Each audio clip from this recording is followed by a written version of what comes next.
মাধ্যমিক ও school certificate ও সমমানের পরীক্ষা আজ বৃহস্পতিবার থেকে অনুষ্ঠিত হচ্ছে। এবছর 19,28,000 পরীক্ষার্থী দেশের বিভিন্ন শিক্ষা বোর্ডের অধীনে এ পরীক্ষায় অংশ নেবেন।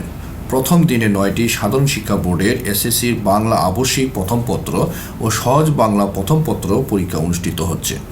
মাদ্রাসা শিক্ষা বোর্ডের দাখিলের কুরআন মাজিদ ও তাজবিদ এবং কারিগরি শিক্ষা বোর্ডের অধীনে এসএসসি ভোকেশনালের বাংলা 2 পরীক্ষা অনুষ্ঠিত হচ্ছে। শিক্ষা বোর্ড ও শিক্ষা মন্ত্রণালয়ের তথ্যানুযায়ী এবার গত বছরের তুলনায় পরীক্ষার্থী কমেছে প্রায় 1 লাখ। শুধু তাই নয়, বিগত 5 বছরে এবারই সবচেয়ে কম শিক্ষার্থী এসএসসি পরীক্ষা দিচ্ছেন।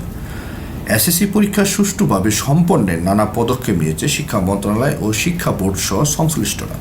বুধবার পরীক্ষা চলাকালে কেন্দ্রগুলোর 200 গজের মধ্যে পরীক্ষার্থী ছাড়া জনসাধারণের প্রবেশ নিষিদ্ধ ঘোষণা করেছে ঢাকা মহানগর পুলিশ ডিএমপি। পরীক্ষা চলাকালে কেন্দ্রগুলোতে সুষ্ঠু ও শান্তিপূর্ণভাবে পরীক্ষা নিশ্চিত করার লক্ষ্যে এই নিষেধাজ্ঞা আরোপ করা হয়েছে।